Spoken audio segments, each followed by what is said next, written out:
Bom dia, pessoal, mais uma vez. Bom dia a todas e todos. Vamos começar a nossa aula aqui hoje. Hoje nós vamos continuar o tema que a gente começou na última aula, da uso capião.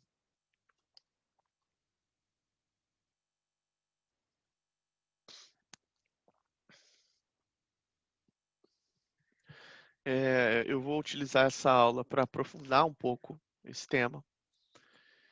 E para a felicidade geral da nação, eu vou pegar também a tabelinha de uso capião, que eu acho que pode ajudar vocês.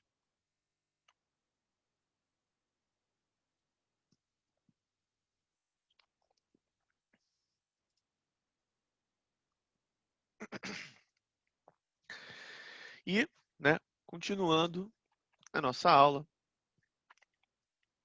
em que nós trabalhamos as espécies de uso capião.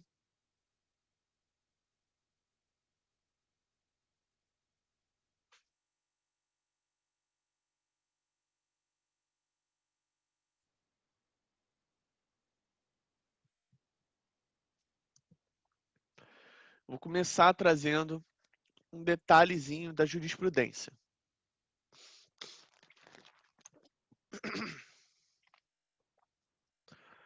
Quando a gente vai estudar no código, pessoal, seja o Código de Processo Civil, seja o Código de Civil, estabelece-se lá a necessidade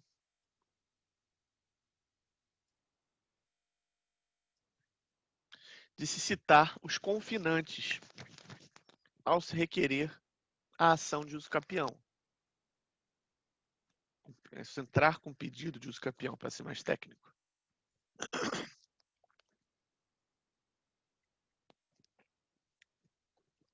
Como assim, professor? Ora, pessoal, é simples. Confinantes são aqueles vizinhos que fazem fronteira com o imóvel que você almeja usucapi. Vizinhos que fazem fronteira com o imóvel que você almeja usucapi.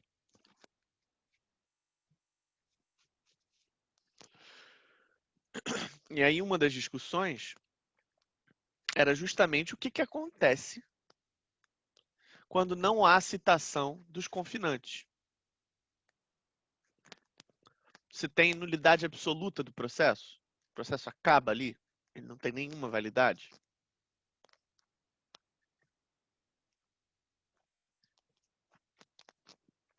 Bom, a resposta é que não. Apesar de ser recomendável, a falta de citação dos confinantes não vai acarretar por si só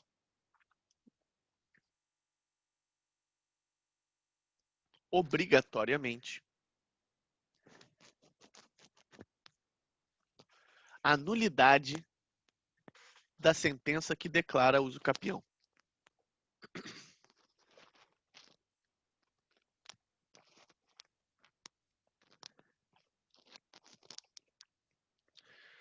Então, a ausência de citação dos confinantes e respectivos cônjuges, na ação de uso capião, é considerado uma hipótese de nulidade relativa.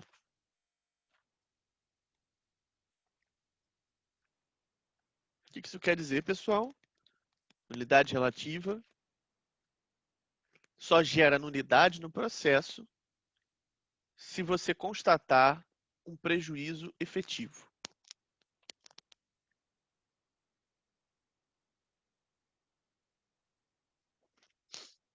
Beleza, professor, onde é que está isso? Estou jogando aqui no chat para vocês. O julgado é um julgado do STJ, informativo 616.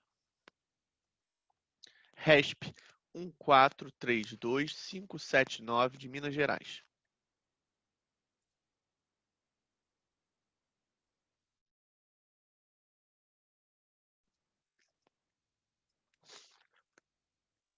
Como eu comentei com vocês, a minha intenção nessa aula de hoje era aprofundar alguns temas. Então, eu quis começar aqui trazendo essa questão.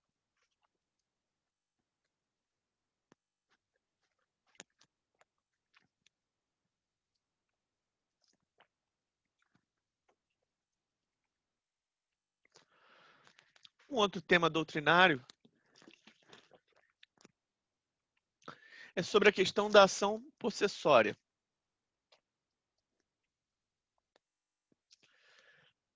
Lembram que alguns tipos de uso capião pedem que a posse seja sem oposição? Lembram disso? Mas e se você entrar com uma ação possessória contra essa, para discutir essa posse dessa uso capião? O que acontece? Então, trazendo uma jurisprudência mais antiga agora, a ação possessória cujo pedido for julgado improcedente não interrompe o prazo para aquisição da propriedade. A ação possessória cujo pedido for julgado improcedente não interrompe o prazo para aquisição da propriedade por uso capião.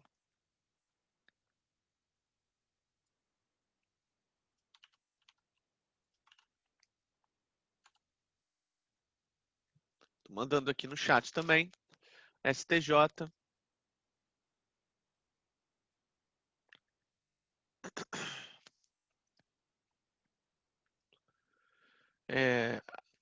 AR 440 de São Paulo. 1994 0027 1336.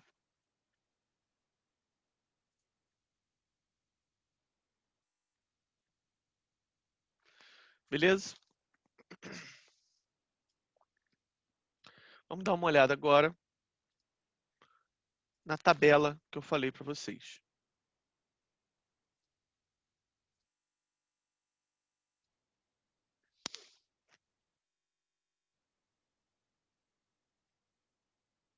Aqui, pessoal. Estou compartilhando minha tela.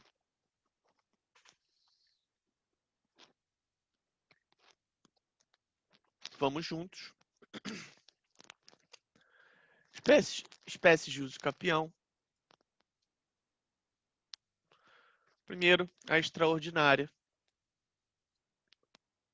Pensem, extraordinária é algo muito complicado, muito grande, extraordinária. Geralmente eu faço esse exercício mnemônico para pensar aquela que tem o maior prazo, que são de 15 anos. Porque, né, chegar em 15 anos é muito tempo.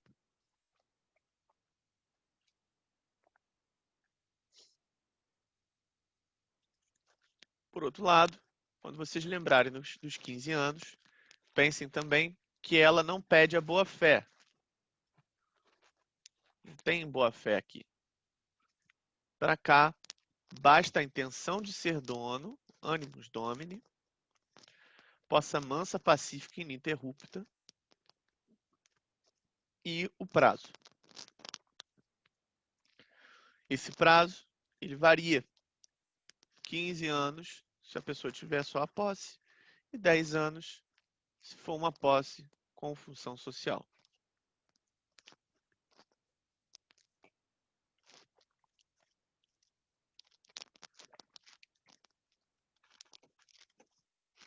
Hoje, tem gente que critica esse entendimento porque diz que não existe posse sem função social.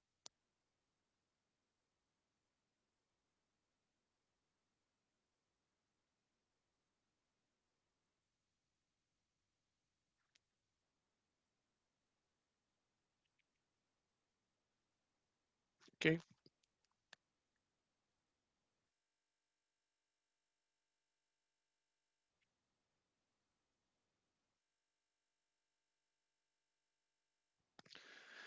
Bom, segunda, uso capião ordinário.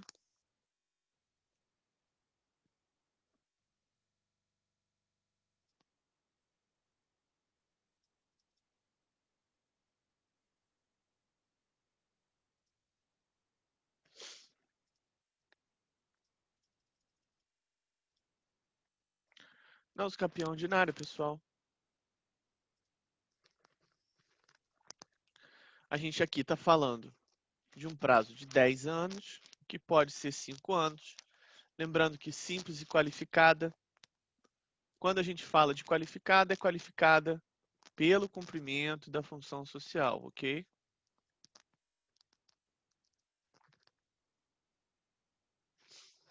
Nós temos também essa diferenciação aqui do justo título e boa-fé, que é o que difere para o capião anterior.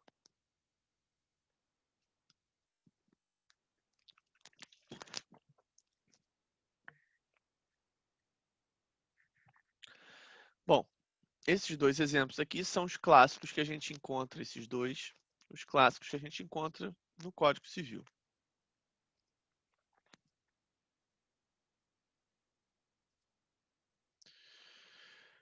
Nós temos a uso capião especial urbana, ou promísero, a uso capião especial rural, ou prolabore, que também nós também já trabalhamos. Nós fizemos, inclusive, tabelinhas sobre elas. Não sei se vocês lembram.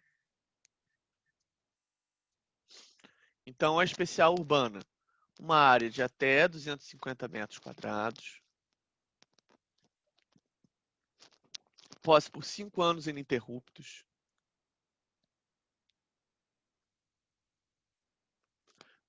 sem oposição,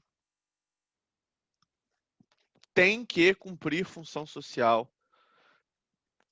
Isso é importante, porque isso difere ela das anteriores, que pode ou não, ok?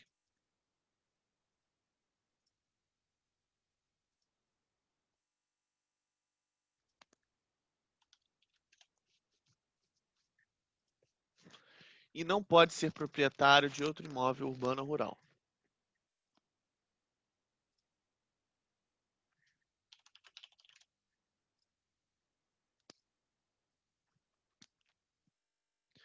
Bom, uso capião especial rural, ou prolabore, ou rústica. Aí a gente tem aquela história dos hectares, ao invés dos metros quadrados, né? Posse por 5 anos também, sem oposição, tem que ter função social e não pode ser proprietário de outro imóvel rural ou urbano. Lembrando, pessoal, que esses dois tipos de uso capião, a gente diz que elas são especiais, né? Porque elas já têm essa função social. É por isso que o prazo delas é tão pequeno. E é por isso que você cobra que a pessoa não pode ser proprietário de outro imóvel. Porque você vai dar uso capião para ela cumprir uma finalidade específica, que é a função social da propriedade. Não é qualquer coisa, entendem?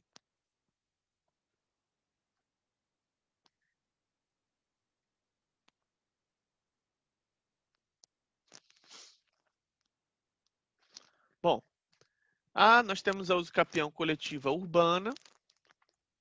A gente até coloquei aqui, a gente já trabalhou antes, quando a gente estudou a função social da posse, que nós fizemos uma tabelinha sobre as alterações que essa uso capião passou. Lembram disso? Então, menos de 250 metros por possuidor, era mais, mudou para menos com a nova lei. Mais de 5 anos ininterruptos, não ter outra propriedade, né, que é o mesmo requisito da anterior, e sem oposição. Por fim, pessoal, a novidade que eu vou trazer aqui para vocês é essa uso capião conjugal. Se eu viro para vocês e pergunto, qual é o maior prazo para uso capião no ordenamento jurídico brasileiro? Primeira resposta é 20 anos. 20 anos, professor? Você não está dizendo que o maior ali é da extraordinária, né? 15 anos? Sim, pessoal. 15 anos, realmente. Entretanto, se vocês forem nos artigos, já comentei isso com vocês, se vocês forem nos artigos dos outros direitos reais, vocês vão ver outros prazos de uso capião maiores, de até 20 anos.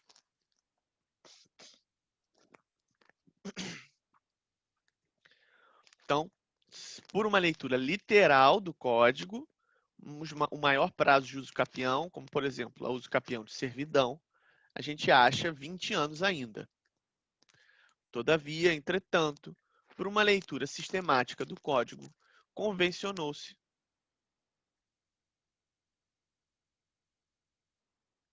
na doutrina e na jurisprudência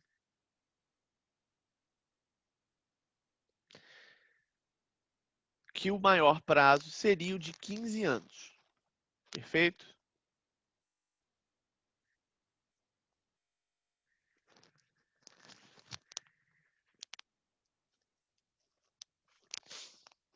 Além disso, pessoal, se eu virar para vocês e perguntar qual é o menor prazo,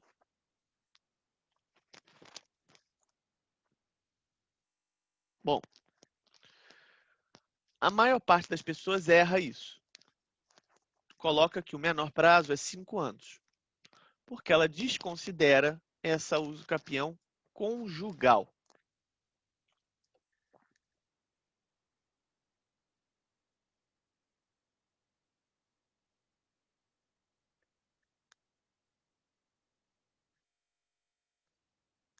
A uso capião conjugal, pessoal,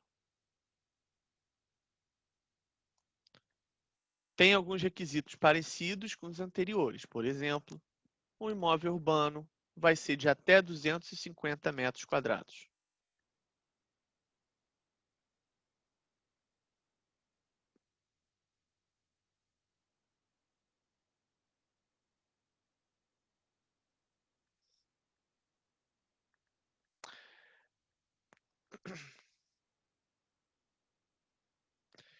Ela é também chamada de uso capião familiar.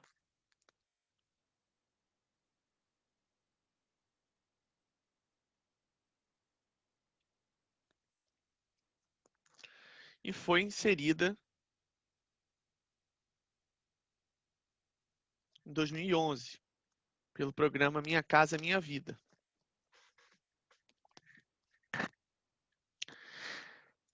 Ela exige o abandono do lar pelo ex-cônjuge ou companheiro. Infelizmente, uma prática muito comum no Brasil, pessoal. Tanto é que virou lei. Não importa o gênero aqui, ok? Se é homem ou se é mulher, não importa. E o prazo que a gente está discutindo é um prazo de 2 anos. 2 anos contando de quando? Do abandono do lar pelo ex-cônjuge ou companheiro.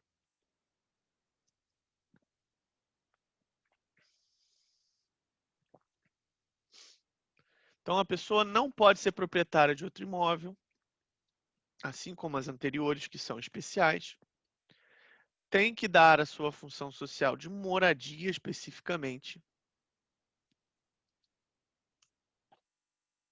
Não pode ter oposição.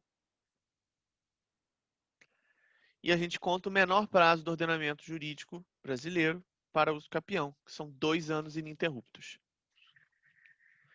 Então, bateu numa questão. Questão está falando, de alguma maneira, de relações familiares, ou te deu um prazo pequeno, você já sabe que a gente está discutindo o uso capião conjugal.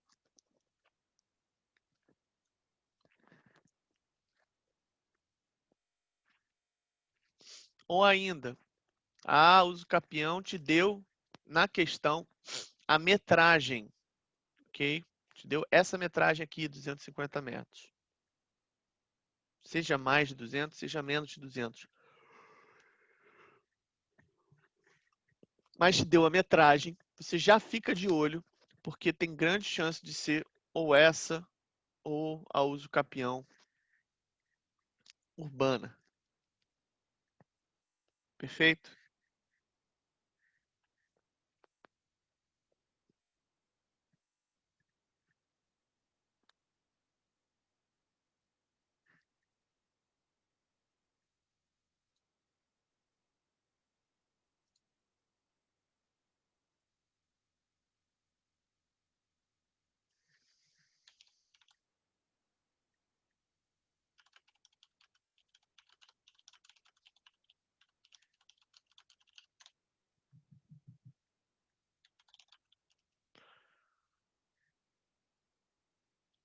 Daniel Barros me perguntou: no caso de um dos cônjuges sair do imóvel após o divórcio, essa espécie de uso capião não pode ser aplicada. Eu estou explicando para ele que sim, porque nesse caso a gente não está discutindo abandono do lar.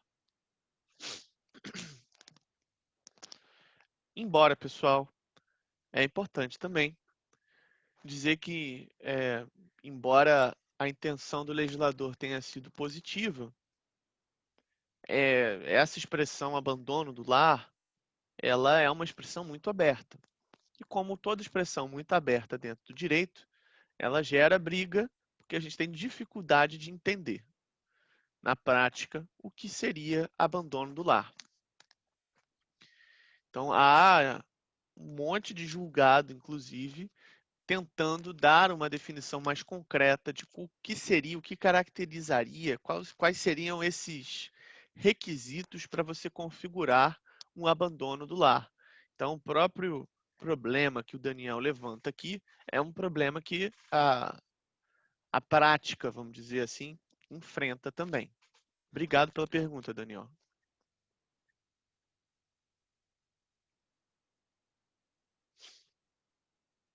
Bom, eu trouxe aqui também alguns artigos. Ainda vou manter a minha tela compartilhada com vocês, porque eu ia comentar quem gosta de fazer marcação. Essas são as marcações que eu estou fazendo do meu código, independentemente de título de boa-fé, reduciar-se a 10 anos.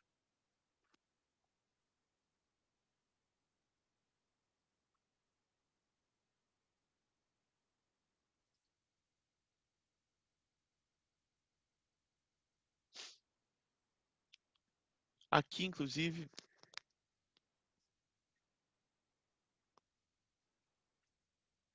a questão do acessio possessionis, né?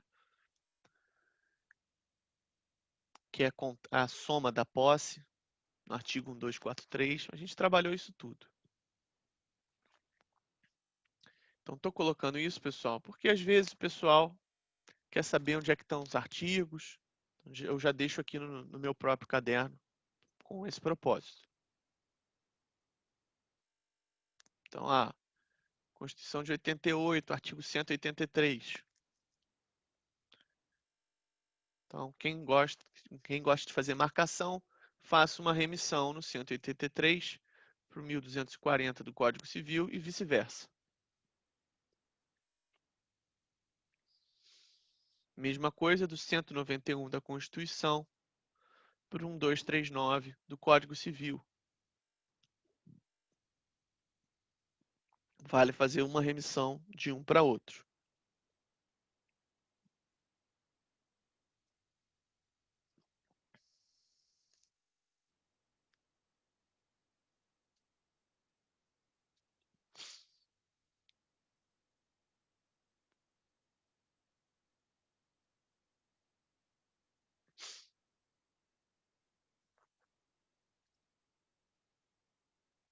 Bom, esse último detalhe aqui, né? Na uso capião especial urbano e rural, doutrina e jurisprudência não admitem a adição de posse, pois requerem requisito personalíssimo. Exigem a presença da pessoa na posse. Lembrando que a gente está falando de um tipo específico de uso capião, pessoal. Ó, esses dois artigos de cada um aqui em cima. O raciocínio que leva a isso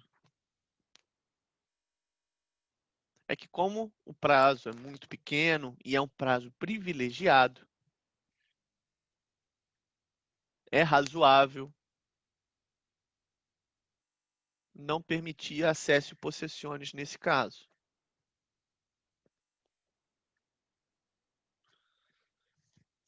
Ah, professor, mas eu posso sustentar em contrário? Poder pode. Como a lei não apresenta um requisito explícito sobre isso, se você quiser sustentar, inclusive pela legalidade estrita, não há problema.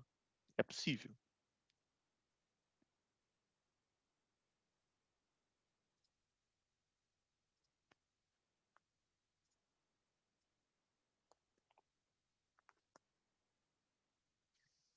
Ok?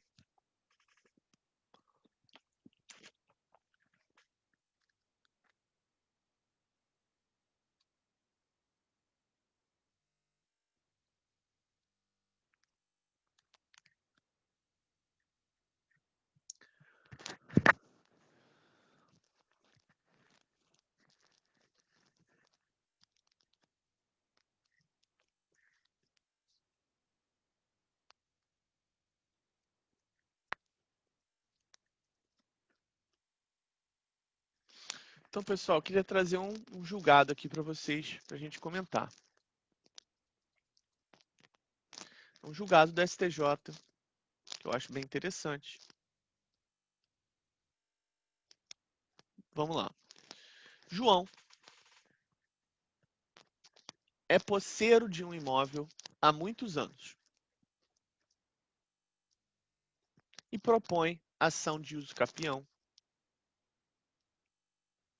com a finalidade de se tornar o proprietário do terreno.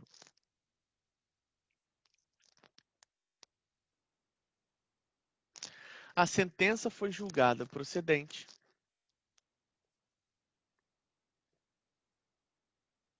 declarando que João adquiriu a propriedade. Então, ele conseguiu a propriedade. É importante lembrar que a sentença de uso capião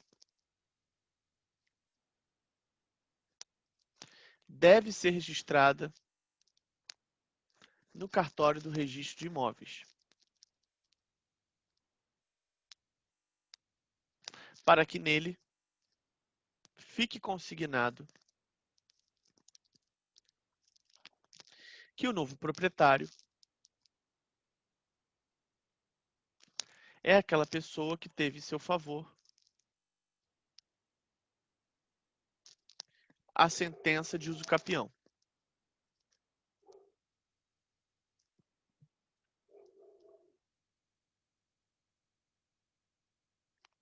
Em outras palavras, João deve averbar a sentença de uso capião no cartório do registro de imóveis, para ser considerado proprietário.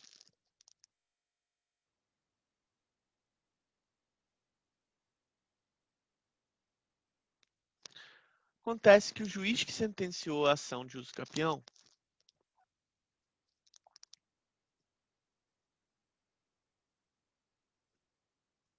condicionou o registro da sentença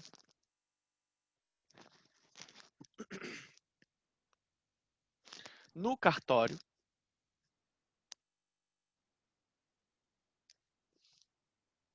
a um prévio registro da área legal no CAR, que é um cadastro ambiental rural. Então, o juiz, ao dar a sentença, pessoal, vamos entendendo também, o juiz, ao dar a sentença, ele condicionou esse registro a um registro num cadastro ambiental rural. Então, basicamente, o que o juiz fez? Olha só, eu vou te dar aqui a sua propriedade que você está querendo, mas você vai ter que registrar ela também no âmbito ambiental, que eu preciso ter certeza que isso aqui está tudo certo. E você está cumprindo a função socioambiental da propriedade. Minha voz está falhando, eu estou parecendo o Sérgio Moro.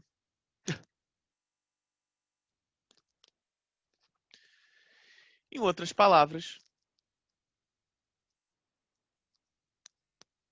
o juiz afirmou que a uso capião só poderia ser averbada se o autor inscrevesse a área de reserva legal no CAR. A pergunta é: o juiz podia fazer isso, pessoal?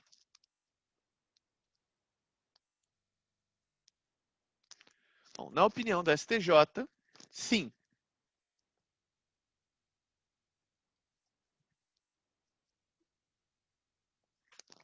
Para que a sentença, e aí o que eles disseram, né? Para que a sentença declaratória de uso capião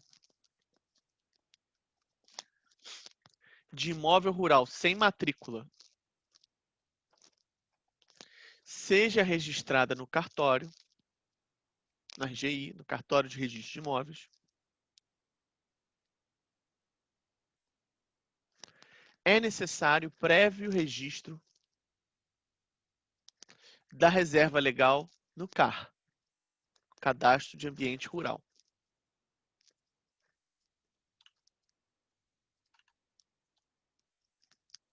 Estou mandando aqui no chat o número do julgado que a gente está discutindo. STJ, terceira turma, informativo 561. 561. RESP 1356207 de São Paulo.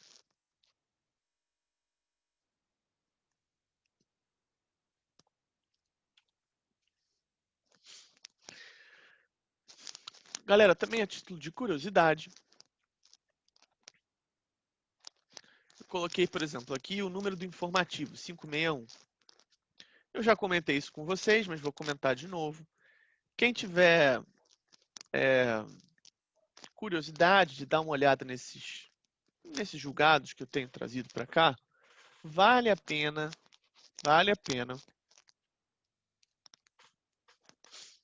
dar uma procurada no site Dizer o Direito.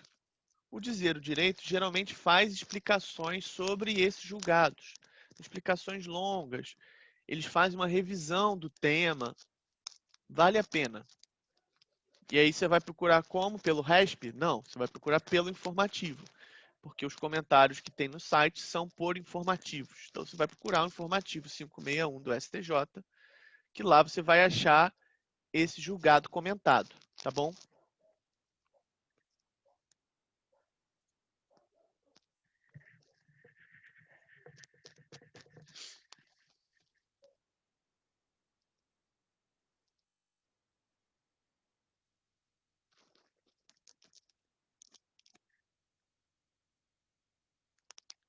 Bom, nós temos também, eu tinha comentado por alto, a uso capião indígena.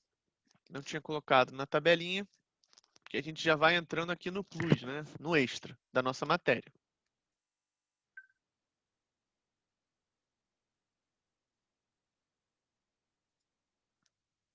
Onde está o uso capião indígena, pessoal? Vou colar aqui para vocês o artigo. O índio, integrado ou não, que ocupe como próprio por 10 anos consecutivos trecho de terra inferior a 50 hectares, adquirir-lhe-á a propriedade plena. Parágrafo único. O disposto nesse artigo não se aplica às terras de domínio da União, ocupada por grupos tribais, as áreas reservadas de que trata essa lei, nem as terras de propriedade coletiva de grupo tribal.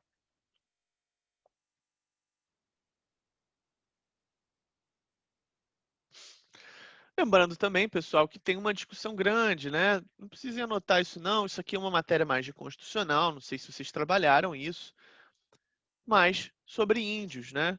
Tem um debate grande sobre a questão das terras indígenas, não só sobre a demarcação, porque o caso Raposa do Sol, se não me engano, me lembro o termo exato, mas aquele caso famoso que foi parar no Supremo alguns anos atrás, que era um debate sobre demarcação de terra,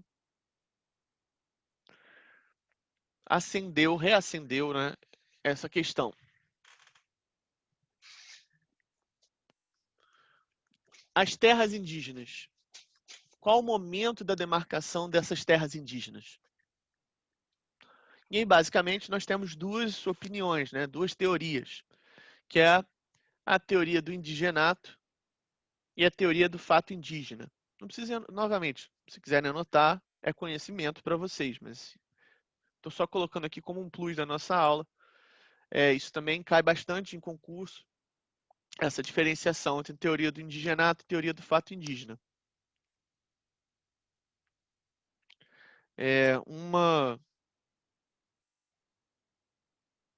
Uma delas defende que as terras indígenas você só pode considerar terra indígena no momento da promulgação da Constituição em diante. Então, é terra indígena tudo aquilo que na hora da Constituição a gente virou e disse que era terra indígena. Essa é a teoria do fato indígena. A teoria do indigenato já diz que terra indígena é todas aquelas terras que foram ocupadas pelos índios ao longo desses últimos anos e que permanecem de alguma maneira, ainda que não em ocupação direta, sobre luta, sobre, enfim, o índio ele pode não a tribo indígena pode não necessariamente estar morando lá nesse momento, mas continua brigando, reivindicando aquela terra. Então, ela ainda está sob conflito de alguma maneira. Então, nesse caso, a teoria do indigenato faz esse remonte para antes da Constituição para tentar justificar a possibilidade de se ter as terras indígenas por aí. Mas, enfim, vamos voltar à nossa disciplina. Comentei dessa questão da uso capião indígena.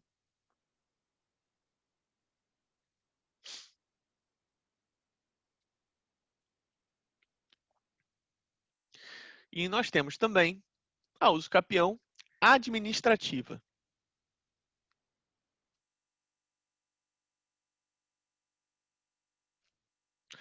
Pessoal, uso capião administrativa.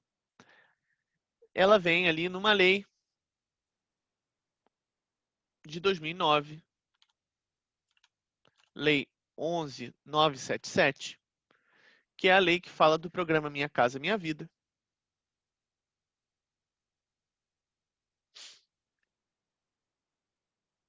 Não a lei, mas uma das leis, né?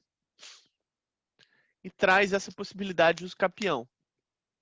Qual é a parte interessante? Essa uso capião vai acontecer sem a intervenção do poder judiciário. Reparem que tudo que nós falamos até aqui, a gente está falando de citação, a gente está falando de como é que isso vai acontecer, como é que o juiz vai entender, como é que você vai provar.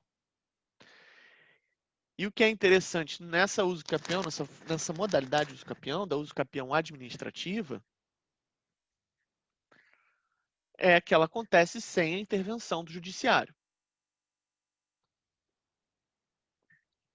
Ela acontece onde? Acontece em imóveis urbanos para fins de regularização fundiária de interesse social.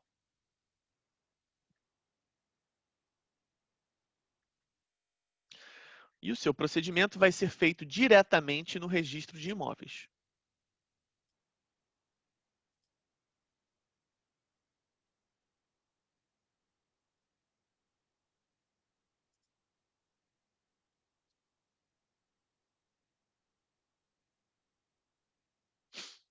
Essa lei apresentou a conversão da legitimação de posse em propriedade.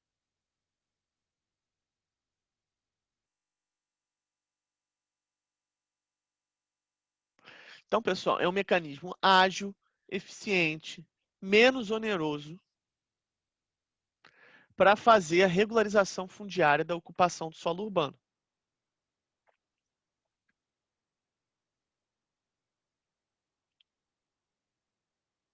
Isso tudo para dar concretude ao direito social da moradia, que está previsto no artigo 6º da Constituição.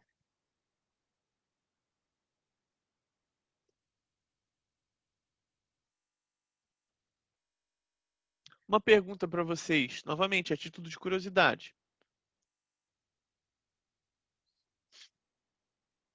Quando a nossa Constituição foi feita, moradia era um direito social? Tcharam! Não, pessoal. Nós tivemos 3 direitos sociais que foram inclusos depois do início da nossa Constituição, né? Que é o MAT, moradia, alimentação e transporte. Cada um deles, moradia, alimentação e transporte, surgiu em um momento histórico do Brasil, que o Brasil precisava desses direitos sociais. Né? Só a título de lembrança, o transporte veio muito por conta daquelas manifestações de junho de 2013 que nós passamos.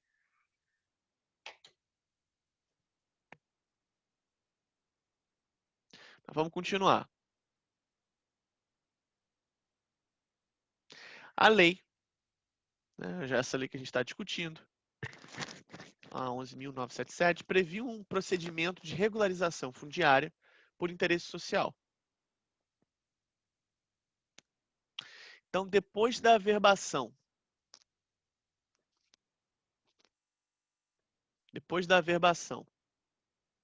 da demarcação urbanística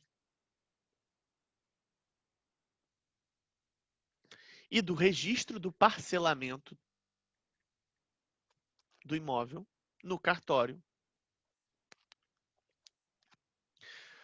o poder público concedia aos ocupantes um título de legitimação de posse.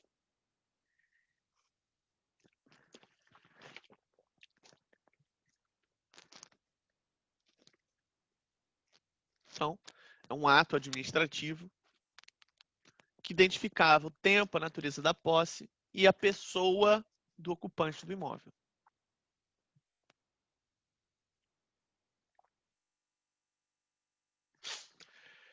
Então, essa legitimação da posse assegurava ao seu detentor a posse direta para fim de moradia.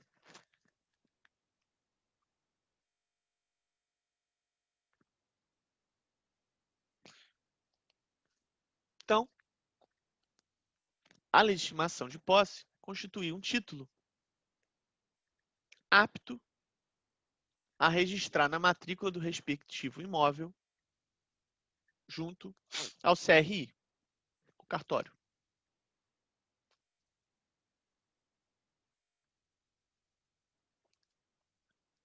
Então, sem prejuízo dos direitos, né, que vem disso, o detentor desse título, depois de 5 anos do registro, aí sim ele podia requerer a conversão desse título de posse num registro de propriedade, tendo em vista a sua aquisição por uso capião.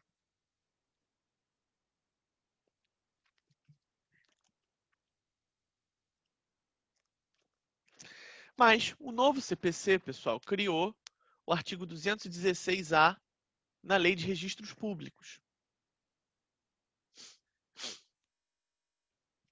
que permitiu o pedido de reconhecimento extrajudicial de uso capião, através de um procedimento próprio no registro de imóveis.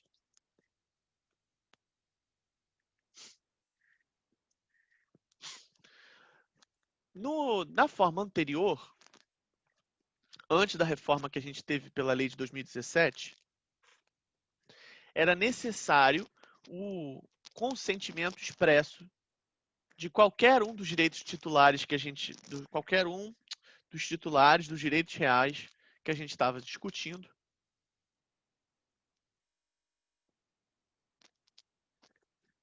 ou ainda o consentimento dos confinantes. Então, na prática, pessoal, era praticamente impossível que vocês conseguissem isso aqui, porque vocês precisavam que um dos titulares dos direitos reais sobre aquele imóvel virasse e falasse: não, concordo sim, pode fazer a sua uso capião aí de boa. Você precisava virar para os confinantes e falar a mesma coisa.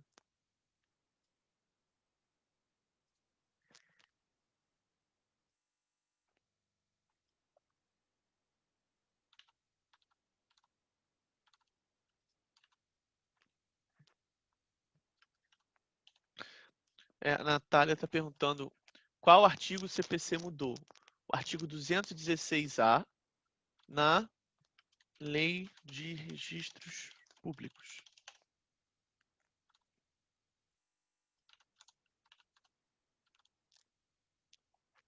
Mas entendem aqui? Essa necessidade de consentimento engessava o instituto, ele não funcionava, ele tinha muita dificuldade, na verdade, de funcionar na prática.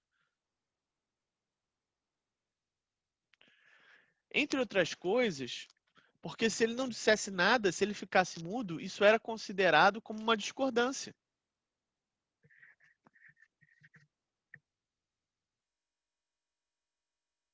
Então,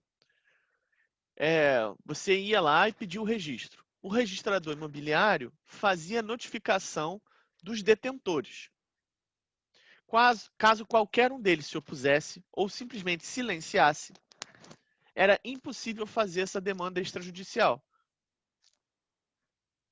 porque você configuraria isso como discordância. E aí sim você ia para a esfera judicial. Na prática, pessoal, não funcionava, né? Não funcionava. Então, com essa nova lei, a lei, estou mandando aqui também, 13.465 de 17, vale a pena dar uma olhada, é pequena. O Instituto da Usucapião Administrativa ganhou força, praticidade, operabilidade e é constantemente cobrado em qualquer tipo de prova.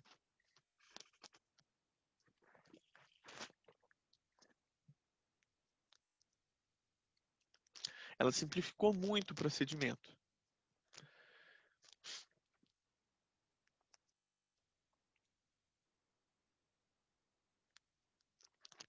E ela, por exemplo, colocou que agora você interpreta o silêncio como concordância e não discordância.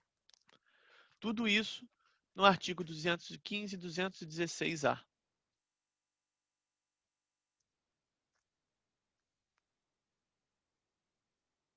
Outra coisa importante é a rejeição desse pedido extrajudicial não impede o ajuizamento de uma ação de uso capião, porque muita gente tinha medo de entrar pela via extrajudicial, tentar pelo cartório, não conseguir, bater depois no juiz e o juiz dizer: ah, você já tentou, então sinto muito. Perdeu já. Da mesma forma, não é necessário que você tente a via extrajudicial para depois tentar a judicial. Isso também é outro debate que surgiu na jurisprudência. Ah, necessariamente você precisa tentar diretamente pelo cartório antes de tentar na via judicial. Isso não é verdade. Você pode fazer, elas são autônomas. Embora, se você tiver começado o pedido na via extrajudicial, depois entre na judicial, aí nós teremos um conflito. Você não pode ter as duas ao mesmo tempo. Mas uma não é requisito da outra, uma não interfere na outra em termos de conclusão.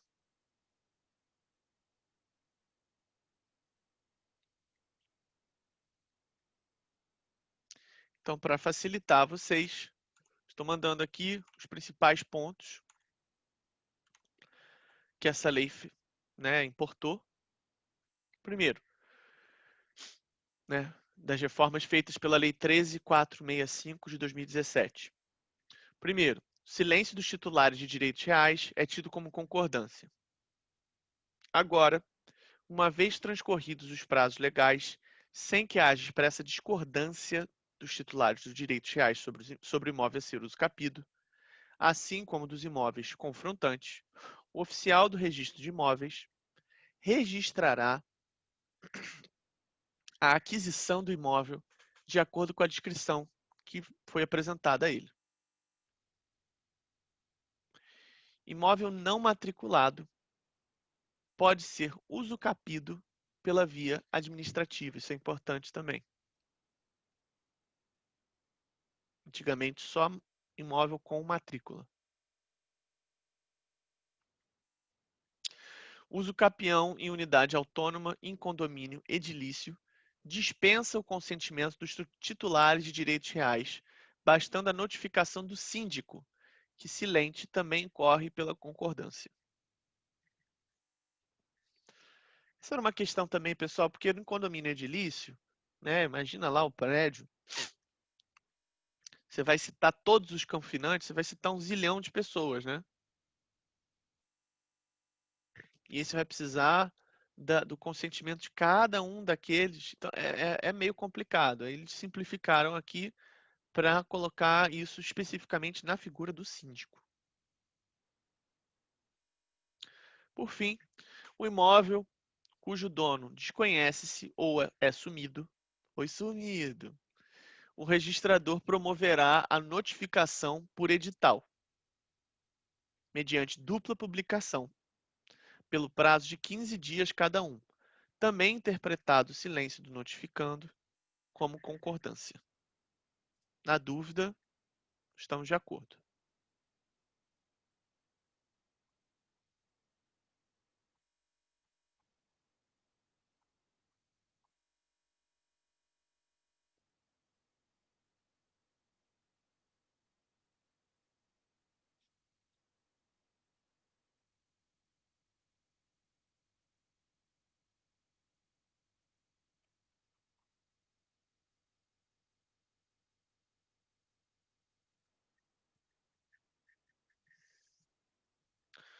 Bom, para terminar a nossa disciplina de uso capião, nossa aula de uso capião,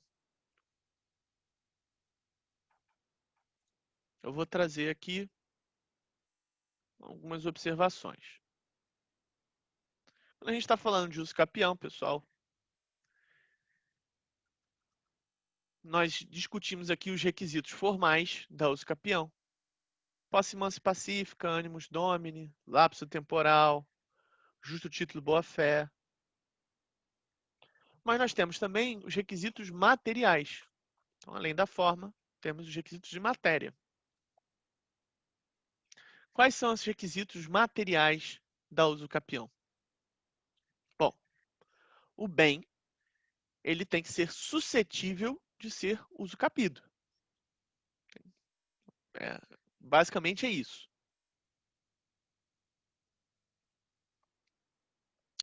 E aqui eu queria colocar alguns comentários com vocês. Como regra, primeiro, como regra, os bens de sociedade de economia mista e empresa pública são usucapíveis.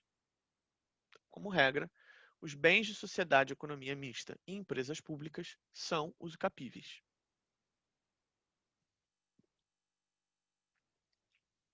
A menos que estejam prestando serviço público, tá? Porque nesse caso a gente entra naquele outro debate.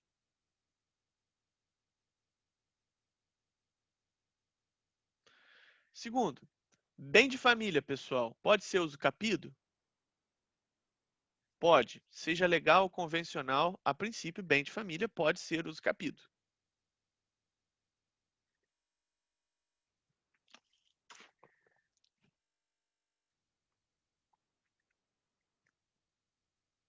Terceiro, as terras tradicionalmente ocupadas pelos índios são inalienáveis, indisponíveis e insuscetíveis de uso capião. Isso está na nossa Constituição Federal. E quando a gente fala de uso capião indígena, é óbvio que a gente não está falando desse tipo de terra, tá bom? São coisas diferentes, não confundam.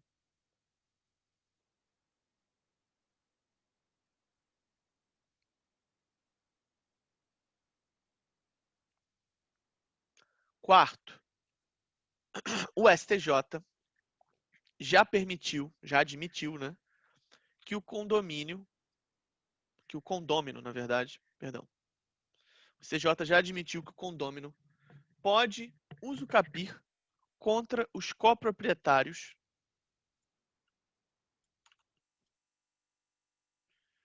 se o condomínio for pro indiviso, desde que o apossamento recaia sobre a integralidade do imóvel.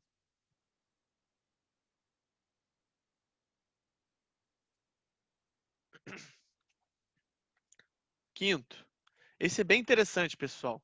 Vaga de garagem. Vaga de garagem pode ser usucapida se ela for autônoma em relação ao imóvel.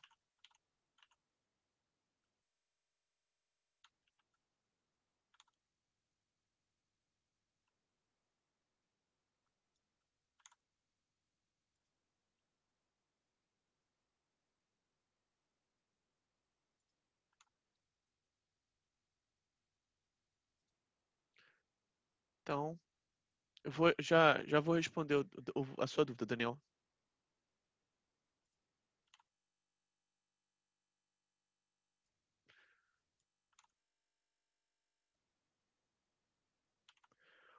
O Luiz Felipe, eu coloquei aqui no chat, ó. O STJ já admitiu que o condômino, tá vendo aqui em cima? Tá no chat. Pode usufruir, beleza. Pode usufruir contra os coproprietários se o condomínio for pró-indiviso, desde que o apossamento recaia sobre a integralidade do imóvel. Quinto, vaga de garagem, perdão, pode ser usufruída se for autônoma em relação ao imóvel. Mais dois só, o sexto e o sétimo.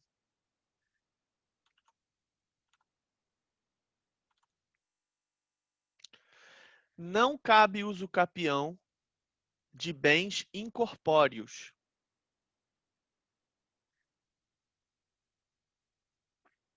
Por quê, pessoal? Porque não há posse sobre eles. Nós discutimos isso várias aulas nos encontros passados. Mais de uma vez nos encontros passados.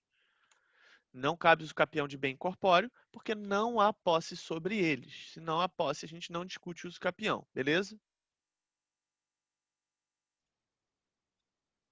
Próximo e último. Nos condomínios horizontais, o uso da coisa comum, ainda que com exclusividade, não gera posse ad uso capionem. Nos condomínios horizontais, o uso da coisa comum, ainda que com exclusividade, não gera posse ad uso capionem. Isso é uma questão mega específica, tá? Mas fiquem tranquilos, a gente vai chegar nesse ponto quando estiver falando de condomínio. Está dentro da nossa matéria. Isso aqui está um pouquinho avançado. Se vocês ficarem com alguma dúvida, não há nenhum fim do mundo, mas também, se vocês quiserem, podem perguntar que eu tento explicar agora. Bom, dois comentários sobre isso aqui que eu acabei de falar para vocês. Primeiro, eu falei aqui que não cabe uso capião de bem corpóreo, não é? Todavia, entretanto, nós temos uma súmula que ainda não foi cancelada, que eu saiba, pelo menos, pode até ser que tenha sido e eu não saiba, mas que eu saiba não foi cancelada, que eu sempre comento com meus alunos. Não é possível usucapir bens incorpóreos, não é? Mas, o que vocês vão me dizer da súmula 193 do STJ? A súmula 193 do STJ diz isso aqui que eu estou colocando no chat. Direito de uso de linha telefônica pode ser adquirido por uso capião. Linha telefônica é bem incorpóreo. É óbvio, gente, que essa é uma súmula antiga pra cacete, de uma época que ter uma linha telefônica era coisa de rico milionário quase, né? Não chegava a ser milionário, mas era uma coisa de rico. Você ter uma linha telefônica. Então, essa súmula era pensando nisso. Para hoje em dia, isso nem faz muito sentido. Até porque cada dia mais a gente abre mão de ter um celular propriamente dito, porque a internet fica. O celular, perdão, não o aparelho, né? Mas a linha em si, né? Para você fazer uma ligação, porque o mais importante é cada vez mais a internet. Então, essa súmula perde ainda mais a sua importância. Entretanto, que eu saiba, ainda é uma súmula com validade. Então, seria uma possibilidade de uso capião de bem incorpóreo admitida pelo STJ. É curiosidade, tá, pessoal? Isso aqui, ninguém vai cobrar isso de vocês, mas é só para vocês saberem que até tem um exemplo.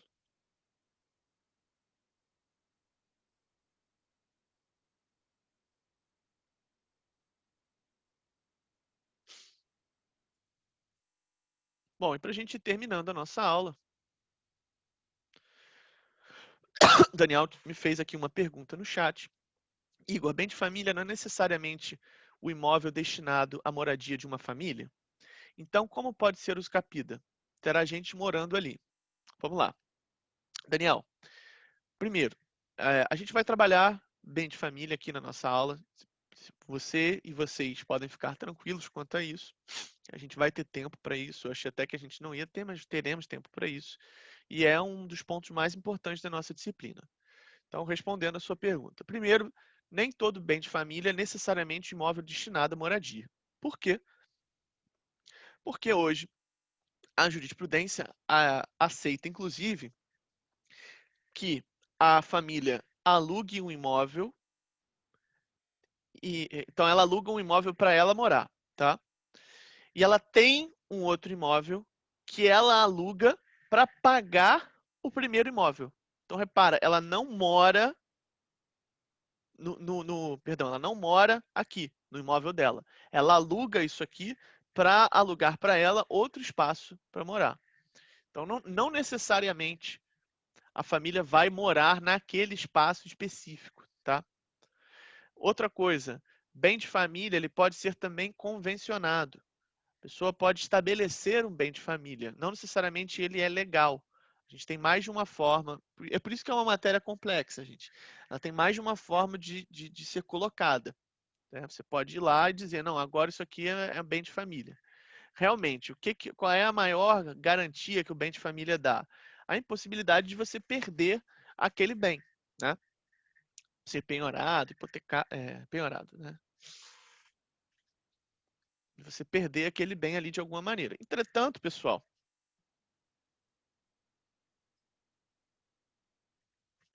é, você tem, enfim, mais de um tipo ali possível de estabelecer o bem de família e não necessariamente vai ser colocado sobre a pessoa que está morando ali.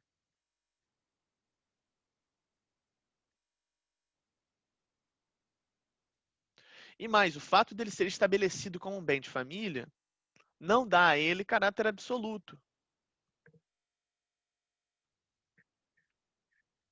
Porque se você estabeleceu como bem de família, por exemplo, e deixou por alguma razão de morar ali, ele vai continuar sendo um bem de família de alguma maneira,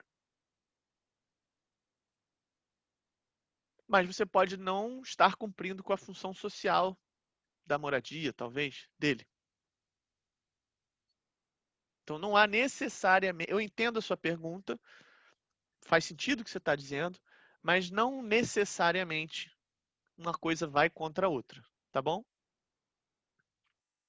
De toda forma, é, guardem aí um pouco essa discussão, porque essa é uma discussão muito rica, tá? E tem muitos debates sobre isso. Tem, por exemplo, debates sobre como é que funciona o bem de família sobre o aspecto comercial. Bem comercial. Presta atenção. A pessoa não tem casa, tá? A pessoa não tem casa. A pessoa só tem um imóvel comercial. Pensa nisso. E aí esse imóvel comercial é utilizado para pagar o aluguel da família.